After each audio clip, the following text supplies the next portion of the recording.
You're listening to the BCIT Podcast Network. And now, back to your regularly scheduled programming. You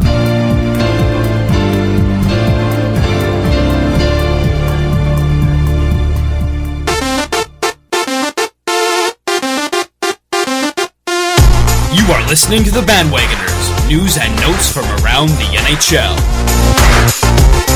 Hey, you got the Bandwagoners. My name is Andy Cole. I'm with Justin Boniface, all the way up in Mackenzie, British Columbia. How's it going, bud? Good, buddy. Just watching some hockey and waiting out the cold weather. Yeah. It's still freezing up there, I'm sure. This will be a running theme of the show for the next several months. Oh, yeah. Several is an understatement, I think, where we keep our snow until about June. So, wow. Yeah, that's an exaggeration, but close. This is a weird question, but do you get the Northern Lights up there? I believe, yeah. I haven't seen them myself yet. I've seen the meteor shower a few months ago, and separately I've seen some shooting stars that have been pretty phenomenal. The night sky is great. That's something you don't realize. Like, I remember that back from my touring days, is that you get away from cities and you don't realize how amazing it is to look up at the sky at night because you're so used to the city lights, right? It just completely clouds over the sky, and when you can actually look up to the sky and see, like, just nothing but stars, no lights around you, it's pretty cool. You must be experiencing that a lot. Yeah, it's out my front door, so it's pretty solid. Amazing. Well, okay, enough of the stargazing talk. Let's talk some hockey. We'll lead off, I guess, with the big news of the day. The Buffalo Sabres, major shakeup today in Buffalo. Their longtime GM, Darcy Regier, was let go, as well as their coach, Rolston. Not so long-time coach. Yeah, Rolston was only there for, the first 2 months of this season, and I guess halfway through last season when Lindy Ruff got let go. So Rolston was not there for very long at all. This was his first NHL coaching stint, and it did not last long. So I think he's going to be one of those coaches you're probably not going to see back in the big leagues. That's probably safe to say. He did not have a good time in Buffalo. Regier, though, it's funny in Buffalo because Darcy Regier is actually looked upon by Buffalo fans as an amazing GM, just because he's pulled off so many huge trades over the years. Like he's one of those GMs that always seems to get more for the players he trades than he should. So, well, in that is always great, but the bottom line is you're not going to place if you don't draft well, and that, I mean, I don't know if they draft well or not, but they probably trade away a lot of those drafts in general. Yeah. So their draft picks have been up and down in the end. Their drafting has definitely been up and down. Absolutely. You make a very good point. I mean, their drafting hasn't been great. And, I mean, in today's NHL with the salary cap, drafting is key. I mean, just ask the Vancouver Canucks, who've drafted horribly over the last decade. I mean, you have to... Not in the standings yet, so that's a good thing. Yeah, and I mean, you can make the argument with a team like the Canucks, you're good for so many years that it's not going to help you. But, I mean, you look at teams like Detroit, who's been the best team in the NHL for the last 2 decades, pretty much. Well, overall, the most successful team in the NHL the last 2 decades.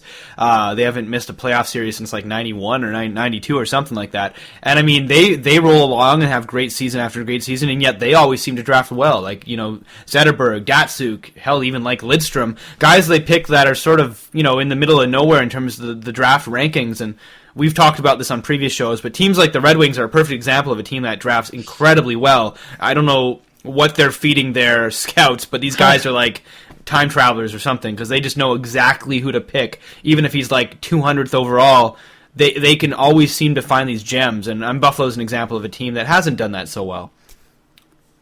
So I mean, yeah, it's not surprising, the shakeup. I mean, just look at Buffalo's record. I mean, they only won their first home game last night, which is kind of funny that they fired their GM and their coach today, a day after finally winning their first home game. It's bizarre timing, but the guy they bring in as new president of the team, maybe sort of trying to emulate the success that Colorado's had this year, bringing in all of their old champions and Foote and Sakic and Waugh on the team.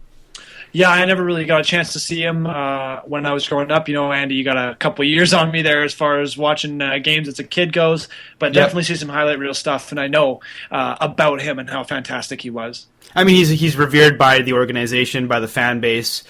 As I said, he's one of their best players ever. So it's great to see him back in a Sabres uniform, so to speak. Also, very interestingly, a former coach of the Sabres, the last guy to actually coach the Sabres before Lindy Ruff took over back in the 17th century, it seems like. They got Ted Nolan coaching the Sabres now. This is his first coaching gig since 2008. He coached the Islanders from 2006 to 2008. And Ted Nolan's back, which is kind of interesting. Ted Nolan is one of those guys. He was a young hotshot coach in the league, and he got let go sort of surprisingly by Buffalo back in the day because he wasn't getting along with John Muckler at the time. But he was one of those guys that was doing really well for the organization, and there was a very surprising firing. And he sort of stayed out of hockey for a long time, and he was sort of a mystery, Ted Nolan. I mean, people weren't really sure why he left. There was a lot of rumors about things going on in his personal life that took over. Just because it was so surprising to see such a successful coach who could have very easily got another job right after he got let go by the Sabres back in the day. Instead of taking a job, he just pieces out for 10 years, or 8 years, sorry. And then he comes back and he coaches the Islanders from 2006 to 2008. They weren't exactly a hot team at that point. That was before Tavares, and they were still definitely struggling. And then after 2008, he's gone again, just sort of disappears into thin air. And he goes to the is it the AHL? I think it was an AHL team. Yeah, the Rochester Americans for a little bit there until 2011, and then actually took some time off to do in 2011 to do some time with the Latvian Ice Hockey Federation. So definitely taking a break as far as his standards are concerned. I mean, like he, kind of looks like he dabbled a bit, but yeah, I agree. It's just kind of like a weird, okay, well, I'm going to take a break because he's totally qualified to coach in the NHL. Oh, yeah, he's been a winner wherever he's gone. I mean, he took Latvia, a really, underachieving Latvian team who nobody thought would do much, and he took them to Olympic qualifying round, and they almost made it into the Olympics. So, and he was responsible for that. He's won championships at pretty much every major level. I know he's won a championship. I want to say it was with the AHL. Could have possibly been with the WHL as well. But the guy's a winner. He's won everywhere he's gone. Even with his subpar record with the Islanders, I mean, there was a time when he was very sought after. I'm just pulling up his... he won the Jack Adams in 96-97. He won 3 consecutive Memorial Cups. It's a pretty huge deal.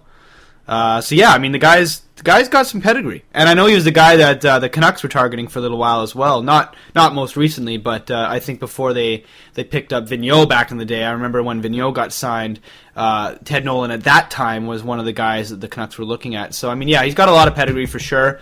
Very underrated coach, I think. Now a lot of people have forgotten his winning record. So don't forget Jack Adams winner. So I mean, hopefully with Ted Nolan there and Pat LaFontaine steering the ship, the Sabres can. Well, not save this season, but hopefully next year become a There's decent... actually a poll on NHL.com. Do you think the Sabres will, A, have a deep playoff run? I was like, why is A there?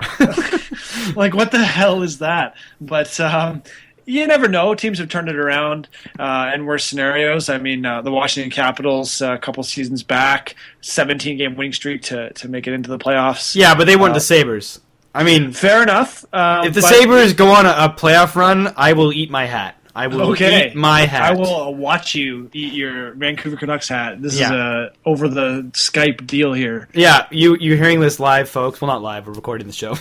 Not at all live. But you're hearing this recorded, folks. We don't edit, so it might as well be live. Yeah, sure. Exactly. So, I mean, I've recorded this. You're hearing it right now, so I can't back out. If the Sabres not only make the playoffs, but go on a deep run, even the second round, I will eat my Vancouver Canucks hat. Oh my god! I get to choose which one because there's so many. I know it'll be the brown one because I know you love it the most. You would too, wouldn't you? Yeah, I fucking would. Oh, just drops the F-bomb. No big deal, folks. Well, I had to prove that it's live and uncensored, right? Yeah, exactly. And not on any strict guidelines from a website anymore, so yeah. I won't drop another one like I was just about to. But in any case, yeah. Well, you might later when we start talking about the shootouts, but we'll save that for a minute. Yeah, fair enough. Okay.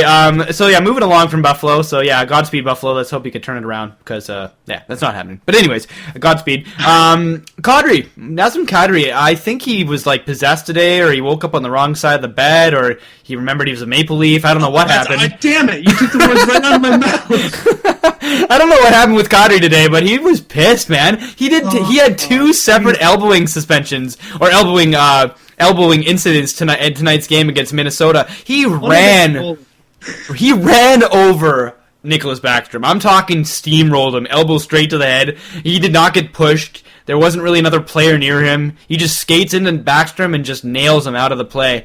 And they were talking after that, okay, that's a suspendable play, and they're very right. I mean, he probably will get suspended for that play. And what does he do 10 minutes later? Flying elbow to the head of Nicholas Granlund, leveling him. He gets a game misconduct for that. So Kadri might get two separate suspensions from one game, which I think if that happens, that would be some sort of a record. I don't know if that's happened before. That would have to be a first. I'd have to check it out. To be certain, because you have to. The thing, most suspensions that are dealt usually come after a game. Misconduct has already been handed out. And this is Kadri. Like, he's like Mr. Pacifist. Like, Kadri is not like this at all. So what do you think? How should they treat this? Let's say very uncharacteristic. Well, how would you treat this if you were? I mean, not that Shanahan has made great judgment calls, but let's say we're in his shoes, and how do you judge this? You go, okay, well, this is two separate incidences in one game, so you take it as like a bad day, and you dole out, because Kadri's, like we say, not a repeat offender, so you dole out a one-game suspension or two, or whatever the minimum would be for a first-time offender. I mean, I haven't seen the elbows as you have, so I'm not quite certain how vicious they are. Well, but vicious enough. I mean, Kadri isn't that big of a guy, but they were vicious enough. They would have been worse if he was a bigger guy. So that's option A. Or option B, do you treat it like separate suspensions, like you would a guy elbowed a guy, and then you went out and elbowed another guy? Like, so are you going, okay, so that's like, I would have suspended you the game had you been tossed for the first incident, but now that you've done it like again, and you already knew you were likely going to have a conversation with me, because I mean, how could you not? Then double it, triple it, whatever, make it like you got to sit for 4 or 5 or more. Because let's remember, Kadri is a huge asset to the Toronto Maple Leafs. That where they are in the standings right now.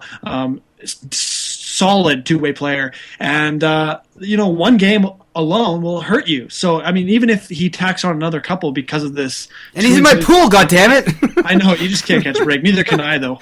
Yeah, I know. I my pool has been lacking lately. I don't know what's going on. The guys that are normally getting points aren't, and the guys that aren't getting points are. But I'm digressing. To your point, yeah, it's a tough one. I mean, I think Shanahan would have to treat them as two separate incidents, which means Kadri will probably face a little bit longer of his suspension. Like, he might have gotten 3 for the first one, or even 4, but now he might see 6 or 7, tacking them onto each other. I wouldn't be surprised if that's the direction he goes. I mean, he wants to send a message after all. But this is Brendan Shanahan, and this is his wheel of justice. So knowing him, it'll he's a Maple Leaf, so the two just cancel each other out. Or B, it'll just be like, complete role reversal, just the absolute opposite end of the spectrum. Fight to the death. Nicholas Backstrom's allowed to elbow you in the head twice.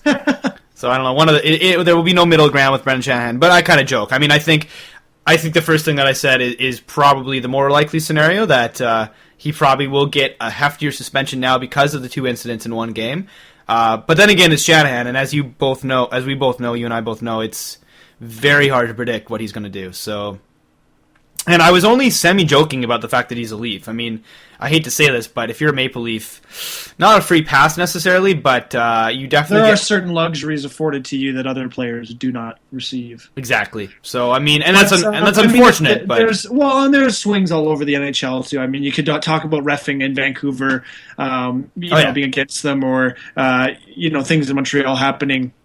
Ref calls for the Habs or however you want to call it, but every team gets their breaks, and it just so happens that the Leafs need a few more than maybe some other NHL teams. Well, that's a good lead off. Speaking of breaks, let's talk about the Steven Stamkos injury. Did you watch this? Did you see this? It was painful, and the announcer made a good point. Thank God they don't have those drilled into the ice anymore, and that they actually come off the posts, because I in recent history haven't seen a player hit the post that hard, and it looked so vulnerable. Like, it looked like it caught him in between the pad, and he was doing everything right. This wasn't a stupid play. This wasn't a chase for an icing or anything like that. He was going to the net like a solid offensive player does, just crashing in there and just falls awkwardly into that post. And when his leg bent back, I just cringed. Oh man, it was brutal. I at school at the time, actually working on another radio related thing, and I was watching it on the board as I was doing some editing, and the entire room just cringed when we saw it. It was just, it was devastating. I mean, Steven Stamkos is arguably, well, not arguably, he is the best goal scorer in the NHL right now. I mean, the guy is just phenomenal. He was going